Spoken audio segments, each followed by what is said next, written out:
Hai teman-teman, nama saya Axel, dan kalau kalian pengen terus update harga-harga coin di market, boleh dong like dan subscribe-nya. Saya bakal post video update harga itu setiap minggunya. Jadi hari ini tanggal 20 Juli 2021, kita mau update news dari seputar cryptocurrency. Jadi yang pertama itu, ini berita bagus untuk holder crypto yang memandang profit long term. Jadi dikasih tahu kalau 50% dari Bitcoin expert itu mereka pada ekspektasi kalau Bitcoin bisa mengambil alih finansial global di tahun 2040. Sebagian ahli cryptocurrency telah menunjukkan optimisme bahwa Bitcoin akan menggantikan mata uang fiat yang dikeluarkan bank sentral pada tahun 2040 dalam proses yang disebut hyper Bitcoinization. Jadi menurut survei ini oleh platform keuangan Finder.com, 50% responden itu memperkirakan Bitcoin akan mengambil alih mata uang global pada tahun 2040. Mayoritas ahli itu sebesar 20% percaya pengambil alihan akan terjadi itu pada tahun 2040. Di tempat lain, 15% berpendapat bahwa hiperbitcoinisasi ini akan terjadi pada 2035, sementara 10% lainnya mengambil alih pada awal 2030. Yang menariknya itu, 44% ahli yang disurvei percaya Bitcoin tidak akan pernah menggantikan mata uang fiat. Beberapa ahli itu termasuk Alex Mashinsky, dia itu CEO dari Celsius Network, James Harris, direktur dari CryptoCompare, Paul Levy, dia dosen senior Brighton Business School, Bobby Ong, itu co-founder CoinGecko, Joseph Rachiski, ini namanya agak dia itu teknologi dan futuris dari Thomson Reuters. Xavier Segura, dia mitra umum Morgan Creek Digital. Imran Yusuf, pokoknya ada beberapa orang nih, beberapa orang yang menjawab poll ini. Dan ini datanya dari semua orang-orang yang expert itulah pokoknya. Jadi perkembangan ini terjadi setelah El Salvador menjadi negara pertama di dunia yang menyatakan Bitcoin sebagai alat pembayaran yang sah. Selain itu, sebagian negara Amerika Selatan lainnya, termasuk Brazil, dilaporkan mempertimbangkan untuk menyatakan Bitcoin sebagai bentuk mata uang. Mengenai prediksi harga Bitcoin, para expert ini tuh mengakui bahwa meskipun ada koreksi harga jangka pendek, harga aset akan melonjak menjadi $318.000 pada Desember 2025. Pada Desember 2030, para ahli itu mencatat bahwa Bitcoin akan mencapai rata-rata $470.000. 61% ahli lainnya mengatakan Bitcoin saat ini undervalued, dan mereka memperkirakan kripto akan ditutup pada tahun 2021 pada $66.000. Itu berita pertama. Terus kalau berita kedua ini tuh ini harga Bitcoin. Harga Bitcoin ini udah deket banget yang nembus support yang ada di 30.000, yang membuat sentimen bearish makin tinggi. Jadi Bitcoin ini memulai minggu barunya minggu ini dengan nada dingin. Cryptocurrency ini turun ke level terendah hariannya $30.500 di bursa Bitstamp. Nah, tapi kalau kita lihat chartnya hari ini harga semakin turun lagi ya. Harga sekarang di sekitar $29.617. Tapi ini ada support kuatnya itu di sekitar $28.000. Meskipun agak rendah, ini pernah disentuh di Juni akhir. Pernah disentuh di support ini. Semoga aja dia nggak nembus level support yang di Juni akhir ini di $28.000. Tapi seharusnya karena banyak orang di Twitter udah ngomong kalau Bitcoin emang akan nyentuh level ini lagi, jadi kemungkinan di level support ini pada banyak orang yang minat beli. Jadi harusnya mereka bakal nyentuh level ini kalau nanti pun terjadi. Mereka bakal nyentuh level 28.000 ini, terus nanti mereka bakal bounce back karena banyak yang beli di level ini. Terus kita ke berita ketiga. Berita ketiga itu berita buruk juga ya. Jadi diketahui kalau Bitcoin miners itu udah mulai jualan. Apakah bear market mendekat? Data on-chain Bitcoin itu telah mengungkapkan bahwa para miners ini telah menjual lebih banyak Bitcoin di bursa.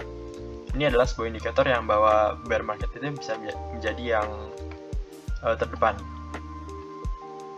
Jadi seperti yang ditunjukkan di grafik, pada akhir pekan, rata-rata aliran semua penambangan itu ke seluruh bursa telah mencapai titik tertinggi sejak November 2020. Bulan lalu juga telah melihat puncak kecil lainnya dengan rata-rata Bitcoin yang ditransfer lebih dari 60 Bitcoin.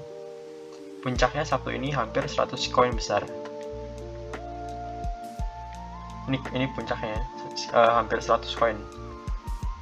Jadi ini Juli paling baru ini yang paling ujung sini. Lingkungan penambangan saat ini tuh agak istimewa karena tindakan keras dari China yang kemarin nge-ban mining itu. Dan mungkin nilai indikatornya naik karena penambangan pindah ke negara lain dan memulai kembali operasi. Ketika nilai indikator naik, itu berarti lebih baik penambang yang mentransfer BTC mereka ke bursa untuk tujuan penjualan. Karena jumlah yang terlibat cukup besar di sini, tekanan jual dari penambang itu dapat berdampak pada seluruh pasar. Nah, jadi dengan demikian nilai yang naik itu bisa menjadi bearish bagi pasar. Namun perlu dicatat bahwa itu tidak harus mengakibatkan harga jatuh. Jadi ada beberapa contoh dalam sejarah itu di mana penambang bertukar aliran berarti naik tidak mengakibatkan crash. Misalnya harganya itu terus naik setelah lonjakan di November 2020. Tidak jelas kapan pasar akan memilih arah tertentu untuk masuk. Tapi jika penambang untuk bertukar aliran ada sesuatu yang harus dilalui, mungkin ada giliran bearish segera. Namun seperti yang disebutkan sebelumnya, itu juga tidak harus terjadi. Terus kita ke berita keempat. Ini kita pindah ke Cardano. Apakah Cardano tahan di atas support horizontal yang penting? Jadi sejak high-nya itu di $2.5 kemarin itu, ada mulai turun downward, dan ini dia itu udah drop sampai paling rendahnya itu kemarin $1.01 di Mei 19 lalu. Tapi habis itu harganya langsung bounce back. Ini membuat tail yang panjang di candle itu. Bounce-nya itu tuh memvalidasi adanya support kuat di $1 ini. Ini titik yang penting, soalnya $1 itu pernah jadi resistance pas 2018 all time high-nya. Meskipun masih di atas supportnya, ini 2018 all time high-nya. Meskipun masih di atas supportnya, technical indicator menunjukkan kalau dia ini masih termasuk bearish. Dari MACD-nya, decreasing hampir menyentuh batas negatif. Ini MACD-nya, decreasing hampir menyentuh batas negatifnya di sini. RSI-nya di bawah 50. Ini RSI-nya di bawah 50 ya. Dan stochastic indicator udah membuat bearish cross. Ini stokastiknya yang paling bawah ini. Dia menunjukkan bearish cross karena stokastiknya udah nembus line-nya ini. Terus dari daily chart Cardano nggak ngasih struktur yang jelas. Kelihatannya ini masih ngikutin resistance line yang menurun. Dan ini resistance line menurun ini. Dan ada potensi support di level $1.05. Kalau garis support ini digabung sama garis resistance yang menurun itu, ini bisa kelihatan descending triangle pattern yang nunjukin bearish pattern. Kalau ada breakdown di support $1 ini, next supportnya bakal ada di $0.82. Terus drop selanjutnya ini kita bisa ekspektasi yang bakal ngelengkapin wave keempat. Ini wave ketiga, ini wave keempatnya. Kelihatannya Cardano ini sekarang ada di wave keempat dari bullish impulse yang mulainya itu dari Maret 2020 kemarin. Kalau beneran, sekarang ini ada lagi ngejalanin fourth wave pullback namanya. Ini wave third wave, ini fourth wave pullback namanya. Di area $0.9 ini di daerah bottom yang masuk akal karena dia bersifat sebagai support area. Ini sekitar 0.98. Oh, di sini 0.98 di sekitar sini. Tapi kalau lihat dari bacaan bearish marketnya, penurunan ke harga 0,6 itu di sini lebih mungkin. Soalnya di titik ini tuh titik 0,786 Fibonacci retracement level. Ini dan dia ini berlaku sebagai support dari channel uptrend ini. Dari Cardano, sekarang yang kelima itu ini berita kalau Polygon ini Coin Matic ini ngeluarin divisi baru yaitu blockchain gaming sama NFT. Ini ya pasti berita bagus buat Polygon tentunya. Dan ini bikin Polygon itu ada masa depan yang lebih terjamin. Karena dengan adanya perkembangan baru ini dari mereka. Dan ini berita terakhirnya untuk hari ini. Itu dari Grayscale. Mereka baru launching decentralized finance baru kayak Uniswap, coinnya Uni, AAVE, sama Compound, COMP. Kalau kita tahu cara kerja Grayscale gimana, kita pasti senang Grayscale udah mau launching coin-coin ini. Mereka launching coin ini itu sebagai saham mereka itu karena mereka ngeliat bahwa banyak investor luar yang mulai mau masuk dalam sektor decentralized finance. Makanya mereka mulai nerbitin saham decentralized finance di Grayscale. Soalnya di mana ada demand, pasti di sana juga ada peluang bisnis. Kalau lagi ada high demand buat decentralized finance, Grayscale bakal ambil peluang itu dan membuat supply yang memadai juga.